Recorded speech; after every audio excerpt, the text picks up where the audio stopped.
All right, we're back for another episode of Stream of Thought, and this is number 34. And we begin with talking about Victor's admiration of, let's just say, physical beauty and how that translates into his interaction with people.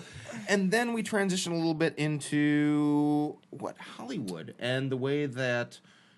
We talk more about Hollywood and acting and my stuff going on at Second City. The culture, The culture. It's a huge topic. Yes. That we get into. Vulnerability, people getting taken advantage of. Absolutely.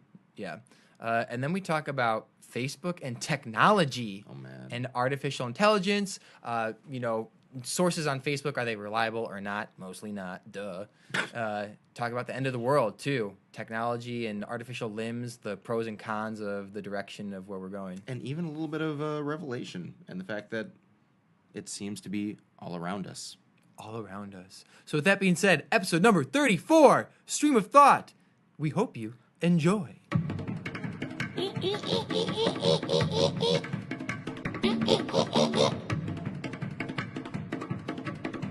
At work today, I saw someone I was really happy to see.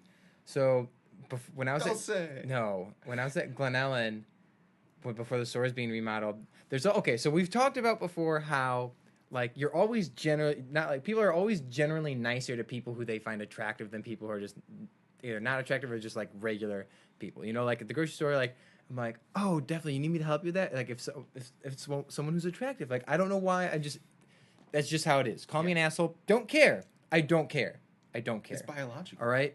But anyway, there's this one customer who I always see, and whenever I see her at the store, I'm always excited to see her. And several weeks ago, I made a comment. I started talking to her, and then I saw her again one time, and she was I was at the register. And I was checking her out, and I'm talking, and she was like, "Oh, what's your name?" And I'm like, "Oh my gosh," she asked me my name. There's just someone who's probably she's probably late 30s, I'm guessing. And she has kids and stuff, but she's super attractive and super fun to talk to. And I saw her today, and I went at the Wheaton store, and I'm sitting at the register, and it's funny because I have this childish moment where I'm like, oh, should I go up and go talk to her? Or no, I don't. It's really weird. And so I went up and I started talking to her for a few minutes. She's like, bye. And then I leave and I go to the back room, and I see the other manager there, Adriana. And I walk back and I'm just smiling. And she's like, what? I'm like, nothing. And I kind of stop and I'm thinking, and I'm just I don't really know what I just had this brain fart where I'm just standing there. And she's like, what? And I'm like, nothing. And then she just knew that I was acting weird somehow. And then she's like, what? And I was like, okay. And I told her who I saw. And it was funny because as I'm telling her this, I realize how excited I am just the fact that I saw this person. And it's really weird. It's funny because this person is married and has small kids, but she's super attractive and she's 10 years older than me.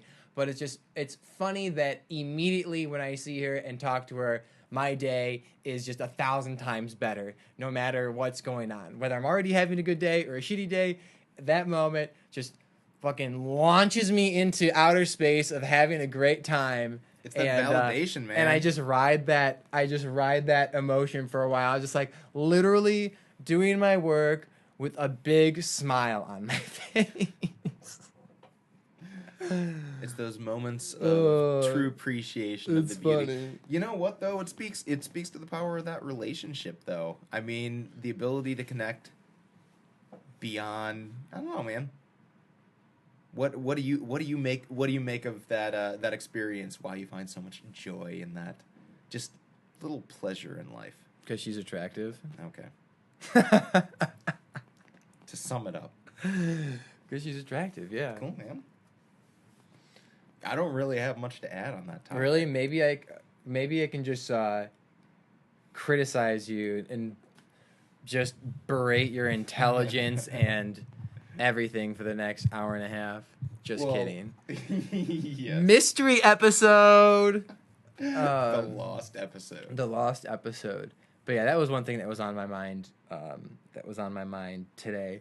So was it just that experience, like just the experience in itself, or anything beyond that? Was there any deeper insights into that, or was it just I No, love this experience? just that she's my favorite customer, and it's funny because the first time I saw her at Wheaton, because I see her all the time at Glen Ellen, right?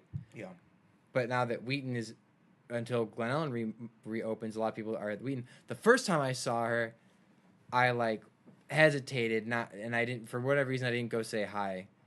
And then late, and I talked to her several times before, and then later I was like, oh man, that was a big mistake. So most of the time when I walk in, I think to myself, oh, am I going to see this person today? Because I see them probably at least 3 times a week at Glen Ellen when it's open. I wonder how common, because I know I can relate to that experience of developing relationships with people who really you don't have a relationship with, but whose passing encounters form this chronological timeline and development of, like, you know, you see them in an aisle one day, then the next week you see them again, and you go by and you ask them if they need to find anything. Yeah. And then the next week you encounter them at the checkout, and you're like, hey, I saw you last week. Yeah. And it sort of progresses that way. And even though it's really nothing, it's nothing but a passing blip of our relationships. Yes. It stands out because it's just it's intriguing for whatever reason. And for you, it seems to be that a certain elemental nature to that relationship.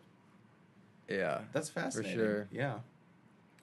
And then what happened yesterday? Yesterday was Tuesday. I can't recall what it was. I got water in my basement. That sucks. Yeah, dude. I mean, with this rain we've been having the past couple of days, but yeah, but it's been like 2 days, but it's just like not more rain in one day than like the last 2 or 3 months. I'm so glad we don't live in Florida right now. I have not mowed my lawn since maybe the middle of August, first week of August. Really? Yeah. My lawn just got straight up torched. So that by when the first rainfall happened, and the next day I see my lawn, I'm like, wow, my lawn is really green now, because it just wasn't growing. Yeah. It just was not growing at all. Was it like a dust bowl kind of situation? No, it wasn't like that. I mean, it was like yellowish green, just not growing at all. There was still grass. It wasn't like a dust bowl. Well, maybe it was a little bit. But yeah. So then it started raining, and it's like, wow, it looks healthy and luscious, like my hair. Like your hair. There are a couple things. I don't know. There were certain things in the news that I had. President Trump. I spoke to the president of the Virgin Islands. Really? Because there is no president of the Virgin Islands. Yeah, that's right. It's idiot. A U.S. colony. Yeah. Yeah. I don't know. It's sort of been just pretty mundane. The report did come out, just totally side note, that Robert Mueller of the Russia investigation interviewed the former chief of staff, Reince Priebus, which that doesn't really mean anything, but it's fun news. Were you going to say something? No. Oh, okay. But I did have a couple of things. So you know how the whole Harvey Weinstein... I know we talked about the Harvey Weinstein thing briefly and all that. And, did I... Okay. No, I have nothing. That is not going to go anywhere. I'm like, you know what? We talked about Harvey Weinstein before, and that's enough. I don't really want to talk about him anymore. I'm kind of over that. There is so much reporting going on about that, though, and just the changing culture of Hollywood. I don't know how, because I know you would want to... I forgot to mention before when we were talking about that, like, because it was a huge exec with all this power, I forgot to mention, too, imagine working with someone for 20 or 30 years, and then this comes out, whether you realize it or not, you're probably not going to say anything about it, you know what I'm saying? Well, yeah, I mean, there's that cone of secrecy and all. But, yeah, it's just like, just imagine working with someone and 20 years go by, and then, like, you're not just going to all of a sudden start talking shit about somebody. Well, because I think I'd mentioned to you before that part of the reason that Matt Damon is a star today is because of Harvey Weinstein, and who was Yeah, they worked with him Goodwill and Ben Hunting, Affleck. I Yeah, believe, Good Will Hunting. Yeah. that launched Matt Damon's career, and it was that question of like, could you believe that somebody who really made you who you are could be such a monster? You know, like, were you made by a monster? That's sort of the philosophical, theological question to be asked. But yeah, it's just I I see these reports that are focusing not just on the Harvey Weinstein issue itself, but on the culture of Hollywood. And I know you had wanted to move to LA, right? Did you want to move to the Hollywood area and try and West sort of Hollywood, integrate yourself into that for sure. environment? Because they're saying it's an awful environment to try and make a start in, because people are just taking advantage of. Everyone's fighting for the smallest little scrap, basically. You have everyone who works in all the restaurants and all that, like, they're all waiters, they're all but they're all filmmakers, they all have, you know, scripts, they all have, you know, they're all actors. There's all these beautiful people. I mean, it's just it's supply and demand. There's just saturated. It's saturated, exactly. And I'm thinking to myself, man, dude, like, could you imagine what would have happened if you'd moved out? Like, in hindsight, do you feel as though that would have been something that would have been a challenge for you, or would you just ground it out and sort of taken the moral beating that some of these people have? Because some of these people were, like we said, that gray line of, like, you know. I think it was definitely a good thing that I didn't go out there when I wanted to go out there, because now, looking back, having the knowledge I have now, before going out there, I would want to pretty much, you know, exhaust all my resources here in Chicago, or at least you know what I'm saying, exhaust all the resources, or just kind of use this city and what it has to offer as like a running start before going out there. Yeah, you know? Yeah. It's a good. I'd rather know what I'm doing before going out there rather than not knowing anything at all. And like, you think about Second City too. It's such a friendly environment. I feel like I've learned so much from teachers and people that I luckily did not have to learn from experience. One of my classes, I learned, and not to mention, just like the teachers you have, at least a couple of them that I have, like, I can email them anytime I want with questions. But one class that I took, the first class, in 3 hours, I learned more than what somebody probably learns in, you know, maybe, I'm guessing, a couple of years learning on their own. Like, I just got hit with so much knowledge. Like my trial and error type of stuff. So, like how to properly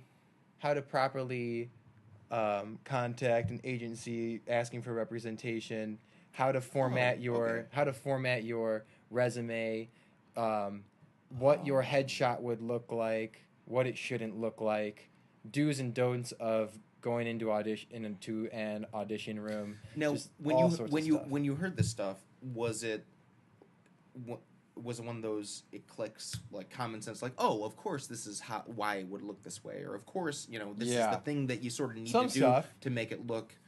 There were certain keys to making it just sort of applicable to the field that you were trying to like enter my into. first, when I because it's different than like one of the classes that I took. Sorry, I'm just shedding all over your carpet right now. You have. I'm just watching you molt right before my eyes right now. This is so disgusting. Sometimes what, you let a dog in here? No. Sometimes just I like Victor. to collect it and see how many hairs I can Make a pillow out of it, man. Collect. You gotta go to get a groom. This guy Jeffrey in my class was sitting next to me, and he said something to me like, "Get your lady hairs off of me, you little bitch," or something like that. I don't know what it was, but anyway, yeah, my first class that I was in, or one of my classes, the first class of that class, I was just like, holy shit, I am so happy I took this class, and I am so happy I have this instructor, and I'm just writing notes. I'm just going nuts. I am just going nuts. I'll bring in my notebook of stuff. Do that. Yeah. Yeah. I'd love to, cuz I think the other thing too, I don't know how you value notes. Oh, I value notes like no other, dude. My With my my note taking is impeccable, and I learned that from um, Doctor Randy Robertson, I think was his last name, at Purdue University in History 151. I don't know. I had 2 classes with him because this is what he did. Mhm. You know, like in standard note taking in high school, the overhead. I don't know if that's an ancient machine anymore, but the overhead. What happens when the teacher wants you to write something down? They move the paper a little bit, and they talk. Nobody's listening because they're writing down notes. And then when they're done writing notes, they're still not listening because whatever this person is saying is not what is on the overhead until he magically takes the paper and moves it down, an inch or two. And then you write down that. In this class, he didn't do that. All he did, he had the overhead, right? And he'd write down 4 Roman numerals. And Roman numeral 1 would be the first topic, second, third, and fourth topic of that particular lecture. Everything else, you just had to take notes. No bullet points. So no bullet points. Just these are the topics. So anytime he would be speaking, I'm just profusely taking notes and listening. Good vocab word, by the way. Thank you. Listening what's important, what's not. You know what I'm saying? And then it'd be like moving on to the next one, and then be like, oh shit, I'm not done writing this last sentence of the previous topic. Okay, got it down. And I tried the laptop. Didn't really like it because I just found that using freehand on the pen and paper, I just felt more comfortable with that than a laptop. Most people do. Because I could go quicker. Yeah, most people. I can go quicker writing than I I'm such a fast can. typist, dude. But that's because I wrote books when I was a kid. I can type pretty fast, but it was easier for me to think how to format my notes, bullet points, hyphens, subtext, than to be like enter tab, click 1, 2, bullet. No, Fair enough. Yeah. You know, with it's more free form with notepads. You can adjust accordingly. and I know exactly how I'm spelling a word rather than it's skipping a key and then it's like, oh shit, now I want to go back and correct it. Yeah, you're not attuned to formatting. Yeah, exactly. So I just write like crazy. So how do we start talking about notes? Yeah. You said you were going to bring in your notepad from all the stuff that you took, and that sort of was the value of notes. And so you actually go. I mean, how often? Realistically, though, how often do you look back on your notes that you took in college? Not often. Because I was thinking to myself, between never and not often. The only time that I've ever was when I was doing that Christian thinker sort of thing. I went back to some of my seminary notes, but aside from that, I've never really, unless you're in the field. Yeah. It's not really, but they're so useful if you actually engage in that stuff. Yeah. So I mean, I'm sure the acting notes are going to be something that you probably will end up going over 3 or 4 times. Just I refer back to that stuff pretty often. Yeah. So how extensive were these notes? Well, I'll show you. All right. I will bring the book next time. Please do. I'll tell you this, is that I respect the notes so much that You type them up? No, I write my notes in one notebook and I copy them into another notebook. That's just as good as typing them up. You know, because what happens is my handwriting gets sloppy. You got to type them up, man. Make a digital copy. I don't type. Nope, I don't type. I don't do that. Digital copy. I don't type. Okay. Not doing it. You're such a Luddite. Because I have just, my notes are for me. You know what I'm saying? But what I do plan on doing someday is, when I become famous, is I'm going to publish my notes. And they're going to be published, and they're not going to be in just text. It'll be published the way that I wrote them. So it'll be like a notebook style thing. I mean, that'll be a bar. They're really good notes. Just... So you were hoping for some serious fame right there. No, I'm not hoping for fame. I'm just saying that notes. When that happens. Yeah. But no, that's fair. Dude. I have most of my notebooks though. I don't throw them away. I think that's a good habit to keep. Those of all the crap that people keep from their past lives, I feel like notebooks are probably the most valuable. You really get a sense of who you were. I've kept all my history notes, I think. Yeah. Enjoy it. Well, okay, so I guess it kind of relates to the topic that we're on right now, but with the whole Hollywood situation, I would just say the culture of Hollywood, and I touched on this a little bit, but the culture of Hollywood when it comes to just the challenge of people in the industry, especially those that are trying to make it, tend to be more vulnerable, and those that have the power. Sorry, you were going to say. No, I'll let I you was actually going to interject. interject real quick. Please. I was online today, and I have a list of agencies that are franchised with SAG-AFTRA, and then I googled top, talent agencies in Chicago, and I just was looking at a Yelp page, and I saw several that I recognized and others that I didn't, and I clicked on one of them, and it's like, do not trust this agency. I did one show for them. I was contacting them with emails. I probably have like an inch of emails copies that I tried to get in touch with this person. They only got back to me when I threatened legal action. I still haven't gotten it yet. And do not trust this agency. They're just out to scam you. Look at the next review. Pretty much the same thing. They're super shady. I learned that this person changes offices every so often, so either they're running away from something or they can't pay their rent. And there's like 4 or 5 of these comments. Oh, one of them, the first one was like, if I could rate 0 stars and leave a comment, I would. But she couldn't, so she had to rate it 1 star out of 5 or 4, whatever the review is. And just all of them were like that.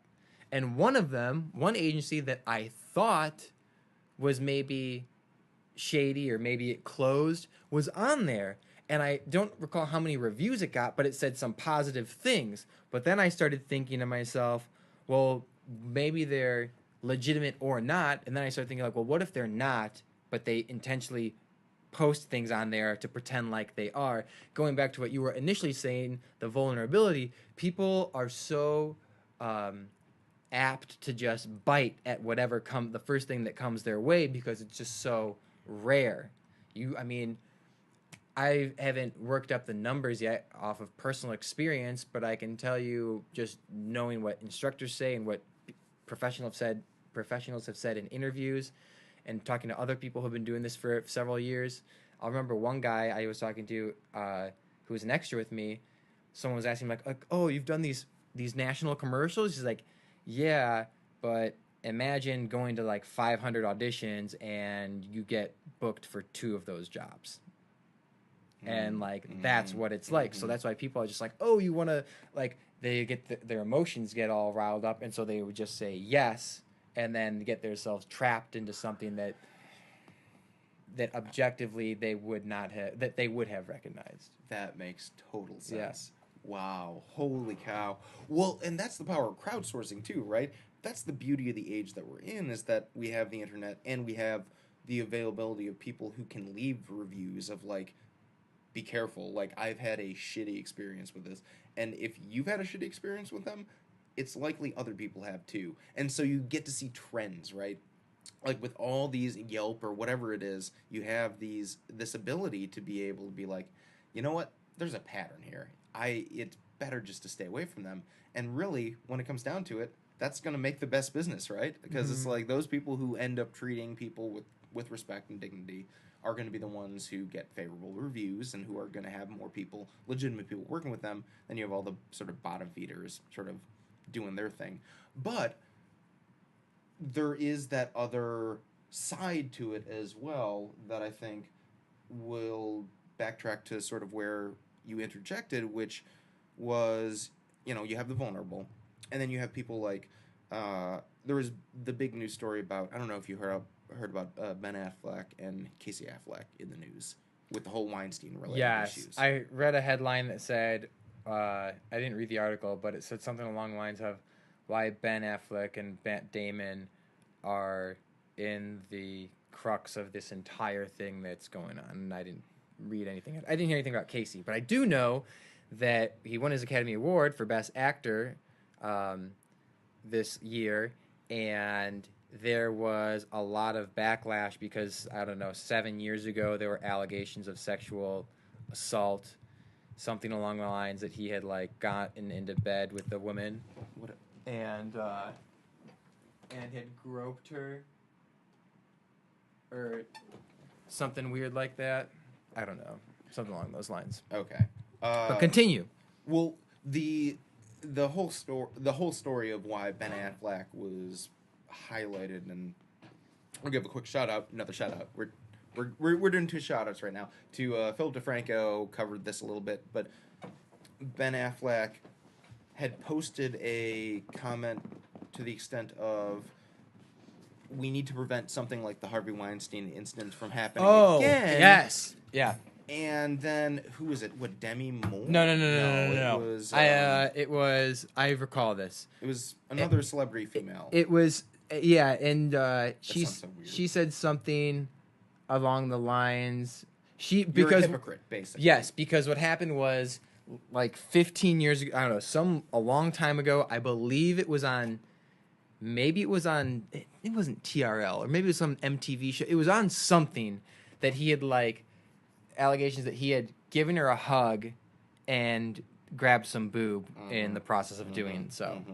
Yeah. And she had called him out on the tweet that he had just that you just mentioned that he had said. Yeah, and so there was this huge controversy of, well, okay, so it may have been 15 years ago, and I saw the clip, and it was, I mean, certainly weird and very inappropriate, and I would say in today's standards, absolutely sexual harassment. But considering all the other factors that were in play, it was one of those things that, 15 years ago, a single incident, somebody who didn't have a track record, like the Yelp reviews, right, where you have good comment, 1 star, then that has like a bad experience kind of thing. However, that one star or that bad experience could be so much more serious than all the positive or favorable reviews, right? So, like, say he is guilty of sexual harassment of this actress, that Ben Affleck is guilty of this sexual harassment.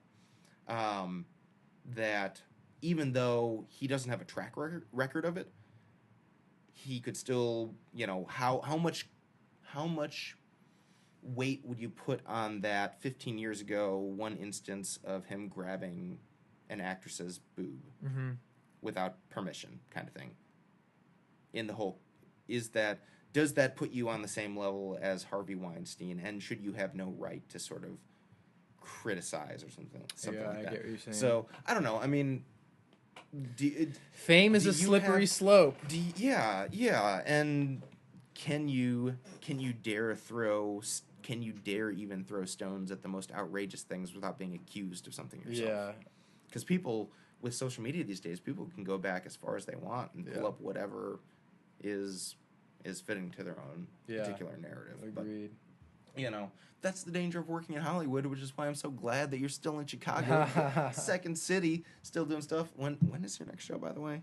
I never wrote that down. I have one on November 4th on a Friday. Oh, that's in like 3 weeks. That's like I have a small part in that one. That's a show that's an hour long. That's not your 16th century. That's not the showcase. No. Okay, the big one that you've been learning all this that's medieval the one in December. No, not the medieval.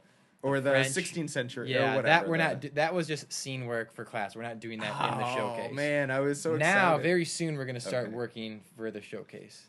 Working on scenes for the showcase. And is that going to be? Are you going to have a major part in? Yeah, I mean, there's 12 of us, and I believe we're all doing like 2 or 3 scenes, and it's going to be. When I went to the last class's showcase, our very first class, I think it was like an hour and a half long. That wasn't the one that we went to, right? No, that was just an improv night. That was just a standard one. Yeah. You reminded me to put my phone on silent. I just did it right now. As I know, me too. As we're hearing.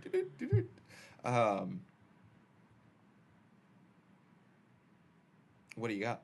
What else do you got? You got anything? Nothing that is pressing. I found something amusing. So I listened to basically all the politics podcasts out there, the major ones anyway. There are a bunch of ones that I don't listen to, but all the ones that most people know, like, you know, the Sunday talk shows, the Slates, the Huffington Posts, the what do you call it, the Weekly Standards. And I was listening to a Huffington Post podcast called So That Happened, which is a recap of the week's politics. And do you know what Huffington Post is? Yeah. They're what is it? I think they're like a super liberal media outlet. Is that correct? They're pretty liberal, yeah. And so yeah, they give the news for that. But they're also big into social media and utilizing Twitter, Facebook, all, you know, the way that a lot of companies are. But they said something that was very interesting that made me think, as somebody who's not on social media. They were talking about Russian interference in the elections, and it got into this point of how easy is it to manipulate people who use social media, like Facebook and Twitter and all of this. You know, people use Facebook for their news source, right? They get their news from Facebook. And Facebook is not a news source. Facebook is a social media source. But regardless, 60% of Americans get their news from Facebook. And so they said something to the extent of, well, there's this horrible problem of just fake news going on Facebook, and you know we have to deal with this fake news issue of people posting fake articles and all this stuff on Facebook. I mean, what's the alternative? We just don't use Facebook? But it was said in this way that it was just like, what? We just don't breathe air? Like, we have a problem with oxygen, so what? You're just saying we don't breathe air? It was one of those things that I'm thinking to myself, wait just a second. I'm somebody who doesn't use Facebook.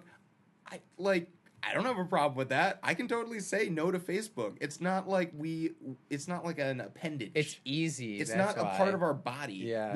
We can say, if we are getting bad information from a source and we're told this over and over again, then we can say we just don't use it. Whatever. If we have a problem with it, we can boycott it. If we don't believe it's reliable, we just don't use it. But I mean, if you say like, okay, so the source isn't necessarily Facebook. The source is whatever outlet uses Facebook as a vehicle to get their information out there. Yeah. I don't disagree. I just think that we've been conditioned to think that because people post articles on Facebook, that we assume that it's a good place to get resources from. Okay. Whereas it's really just a platform for people to share what's on their hearts. Yes. And that tends to not be a very factual platform to start your argument on. Because you can, I mean, people post all sorts of weird shit. I mean, what? You've got your, how often do you use Facebook, would you say? I'll ask. I look at Facebook maybe once a day, but I mostly check it for like notifications, for like if I get invited to go to a party or something like that. Yeah. Every once in a while, I'll scroll through the news feed to kind of like check out videos, like whether it's news related or not. That's those. Does it have that thing where, I don't know if it's Facebook, where if you scroll down, it automatically starts playing video until you scroll past it, or is that just Twitter? No, that's on Facebook, but I rarely go on Facebook on my laptop. It's just on my phone. Okay. And I use it for observation.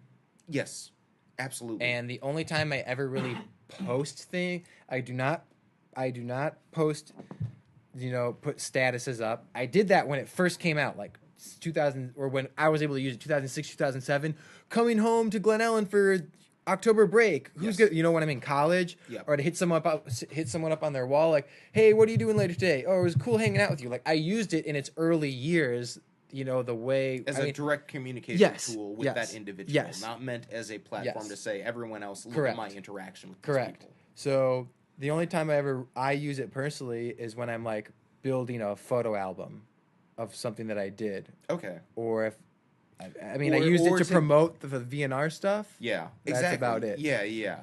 But also on the consumption end, as a sense of what's going on, right? Yes. If you see a bunch of posts on something, you're going to be like, oh, there must be something going on in this area. You might pay a little more attention to that.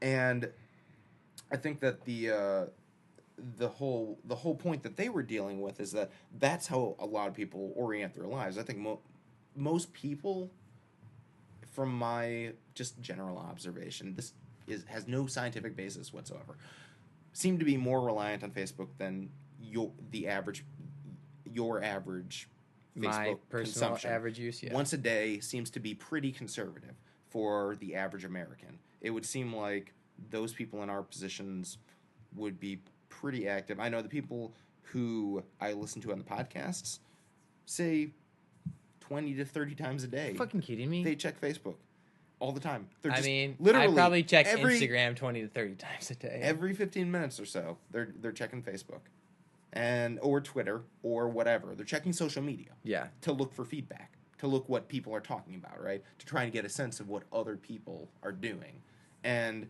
it goes to this trend of, that sort of feeds into a conversation that I had with Ray a couple of days ago, or maybe it was yesterday. Maybe it was 4 months ago. Maybe Who it was knows? 4 months ago. Who knows? Time is relative. Really. I always tell people the other day, well, 6 The months other ago. day- yes, I love that. The other day, it gives no reference for a time of frame whatsoever. The other day, the day that is not today. The So day it's that's not today. pretty broad. Yeah, that when it comes down to a lot of you have reports from all of these psychological, sociological industries putting out reports saying people are at their unhappiest level in recorded, since this sort of reporting and recording has been going on, and it's so confounding to a lot of these sociologists and scientists because they say we have more access to all of these conveniences than in any other time in human history, and yet we find our happiness sort of on the decline. Mm-hmm. And you have this attitude of, I don't know, looking outward is where we're at right now, where it's this, we check social media to see what other people are talking about. If there's a common trend of what lots of other people are talking about, we take interest in it. We're looking outward. We're not so much focused about like what's going on in here. It's like where's the wave taking us? Where's that real quick I'll say was why I was so bent on moving to LA. It was a lot because I want to live there, but it was more so like searching for something that will give me more happiness than I have now. And then I realized like, well, I'm just searching outward and I'm like super content and happy with everything right now. The people around me, the classes I'm taking, doing my so that's like, oh wow, it's pretty interesting. But I think more than that too, and I think this is what people undervalue, is that the grass is always greener on the other side. But yes, on your side of the lawn, if you start watering your grass, if you start planting those seeds early on, start watering your grass, like you're not going to notice when that grass starts sprouting and you suddenly have a full lush lawn. By the time you have a full lush lawn, you're going to be in awe. You're going to be like, how did it come to this? But the fact is, it takes planting those seeds where you'd wanted to move to LA to move to the other side of the lawn and be like, the grass is so green over there, I'm going to go plant my stake and just start it over there. Yeah. Whereas here, you had made the decision, all right, you know what? I'm gonna resist that impulse. I'm gonna plant a couple of seeds, see what happens, water it. And over the course of time, I mean, look at where you are right now. I mean, the possibilities are really endless. You have done more things than I could have possibly imagined you would have. Right? in just basically the past year. It was all of these a year ago when I signed up for the class. And the year ago, I was like, oh, this, if I take this, then I can take this class and this and this and this, and then I can maybe audition for these two. And it was just an idea. It was like, maybe I'll take this route, and maybe things will look like this in this time frame. And now it's really awesome because it's like a year later. You get accepted to programs. Yeah. You get accepted to all these other. I've been talking not like in the mic, but that's cool. You're gonna have to adjust the whole thing. Yeah, I have to audition again to continue in one of the programs that I'm in. So I'm like, fuck. Oh man, it's another threshold moment. Well, it's kind of like part of me wishes that I don't get it because that means it's money that I don't have to spend again, or I'll maybe do it at a later time, and but part of me wants to just to get it over with and just keep, you know what I'm saying? Just move yeah. to the When next you're thing. on a roll, it's like why not? Yeah. You know, why not build on the momentum? And if you're really picking up steam, do you feel like it's that snowball effect of you're making this progress and then it's gonna you're gonna pass these gates and these classes and it's gonna build off of it, or is that Yeah, sort of for what sure. the hope is? Yeah. Okay. Keep building. I don't want to stop. No, I know you don't want to stop, but when it comes to like as far as Second City will take you, really, Yes. is the question. Yes, because right now I'll be finishing with the acting lab. If I continue with the conservatory, that would be level 3, 4, 5, 4, 5, 6. So it'll be by the middle of June that I'll finish with complete that if I get accepted to continue after my audition on Friday. And then other than that, it's just little classes here and there that I'd want to take. But yeah. Wow. I mean, I'd want to take other classes at other, like, different improv classes at other places, too, like at Annoyance or I.O., you know, not just I don't know Second what those City.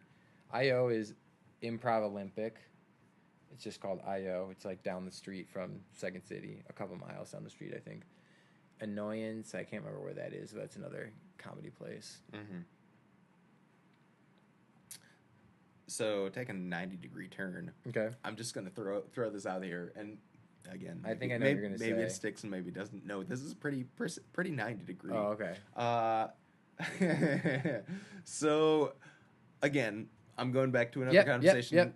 I had Keep going, bring it up. Ray, and it was just a topic that he had mentioned something that sparked my mind that had been on my mind for a while, which was he said something about he has a daughter in California, and so I was asking about was she anywhere near the wildfires? Yeah. And she wasn't. She's in Southern What California. wildfires? What wildfires? Yeah. President Trump says everything's okay in California. That's right. What There's wildfires? No wildfires. Hurricanes? What hurricane in Puerto Rico? No. What, they can't handle a little rain? That's They're lucky. yeah. And so I was like, yeah, you know what? We have this it feels as though we're going through this period of revelation where we have, you know, fires burning in California. You have tsunamis, like you had this horrible tsunami happen in the Philippines. You had 3 hurricanes hit the Americas. You had an earthquake in Mexico. You have shootings in Las Vegas. You have anarchy across the globe. You have this rise of nationalism and white supremacy and all of these, you know, violent factions coming out and saying we are going to be heard and we are going to march in the streets and commit violence against those that oppose us. We have, you know, tectonic shifts. We have we have the, you know, acceleration of the melting of the ice caps. Yeah. You had recently, about 3 months ago, you had the largest glacier or whatever break off of the Antarctic. And That's right. It was like the largest, and it was the size of... It changed its shape. It now they have to redraw the maps. Yes. And it's like, you have all of this weird stuff, like once in a 1,000-year hurricanes, once in a 1,000-year floods, all happening over the course of these past couple of years. And you think to yourself, my goodness, is this what the end of the world looks like? But I don't know, man. Part of me, the scientific part of me says, I think that social media and just instant news makes us aware that all these things are happening. Like, stuff changes all the time, right? But on the other hand, it also seems like this acceleration is happening at a pretty darn fast level right now, faster than perhaps should be. I mean, all these once in a 100 or once in a 1,000 year scenarios seem to be happening quite often. Mm-hmm. More, you know, multiple in our lifetime. I mean, the New York City subway was shut down for the first time in like 70 years. The whole thing? Twice during while I was living there. Once during Hurricane Sandy and once during a blizzard. Natural disasters for the first time in like 70 years. And it just doesn't happen. So, I don't know, man. Was that where you thought I was going? Revelation? No, I thought you were gonna say something else. Okay. But one of my instructors at Second City he's super into like sci-fi and like that kind of type of stuff, and he's just jokingly said, "Yeah, I have this prediction that in 10,000 years, mankind will have we will have evolved as these beings that no longer are bound to physical bodies, but we will somehow have like we will just be these entities that whose thoughts permeate the ethos." And I was kind of and he was just joking around and everything like that, but I'm thinking to myself like, holy shit, what does 10,000 years look like from now with the like in terms of technology? What? Fun story. Speaking of 10,000 years from now, scientists also just recently discovered this past week that, the volcano in Yellowstone, Yes. the super volcano, Yeah. that they had predicted it would take thousands or tens of thousands of years to erupt again. They miscalculated. Now By 1,000 to 10,000 years. by 1,000 to 10,000 years. Yeah. So it could happen within the next couple hundred years. Okay. And once that super volcano does become active again, it's the end of humankind as we know it. Really? That will be the end of the world. When it erupts? Yes. Yeah. And it'll happen in the next How couple big is this volcano? Years. It's Yellowstone. It's like the whole thing? It's wherever the little like steam things that come up around the park. So that I haven't actually looked at a map of where the supervolcano is. I've seen general maps of how they map it out, but it's huge. It's massive. So one eruption leads to the end of the world, or like multiple eruptions in a short amount of time. The size of what this volcanic eruption would be once it becomes active is equivalent to what wiped out the dinosaurs. Okay, it's the same size, and so they were trying to predict when it was going to erupt, and they were saying it's not going to happen for a couple thousand years, so we can probably develop the technology to be able to stop it. But now it's a couple hundred years, and it's kind of like, okay, well, our timeline is significantly diminished. I keep thinking. Well, we were talking about in like the same instructor who I commented on right before, was saying how imagine there was like 100 years ago in the newspaper, what were the biggest things that people were scared to die of? And it's like it's like no, it's like polio, tuberculosis, like these and other things, not just sicknesses, but these other things that we would we just laugh at, like, huh, what do you mean? We've conquered that. Witch burning. That's not going to happen. But imagine right now, what are we afraid to die from? Like, I don't know, hurricanes or meteor hitting the earth. So now I'm just thinking of like, oh man, what would happen? What type of advancements would we make in technology and medicine in 50 to 100 years, where the things that we're worried about now impacting our day-to-day lives in 50 to 100 years would be like, what are you talking about? Can I predict? We conquered that. That's not an issue anymore. Can I predict a future one that we'll have to deal with? A future potential natural disaster that we'll have to face? Artificial intelligence. Oh, dude, I'm all about that. Yeah, for sure. That is going to be our arch nemesis, I feel like. Well, there was that AI, that bot that Facebook had to shut down because it created its own language to communicate with like other that was scary. Bots. Yes, I heard about that. They couldn't figure out what the language was. It invented its own language on its own. It was not programmed whatsoever to do this. I think of too in the movie Tron Legacy when Clue, he's like.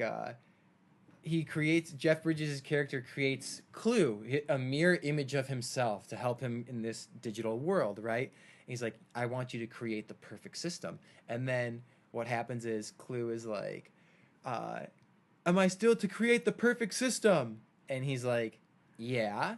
And so they had organized a coup because in that digital brain, okay, you want me to create the perfect system. If you want me to create the perfect system, I must now go against the master and the users. Remove the root problem. What? Yes, precisely. What is flawed? It is human. Yeah. And that is the flaw. Yeah. It is human. Yeah, I mean, that ultimately, I think, is going to be the greatest challenge, because you have people like Elon Musk, I think it was Elon Musk who criticized Mark Zuckerberg for not fully appreciating the capacity of artificial intelligence and the reality that you had a mass sort of leap in artificial intelligence was oh my goodness, that Chinese version of chess, Go. It's called Go, and it's something like 100-fold no potential moves.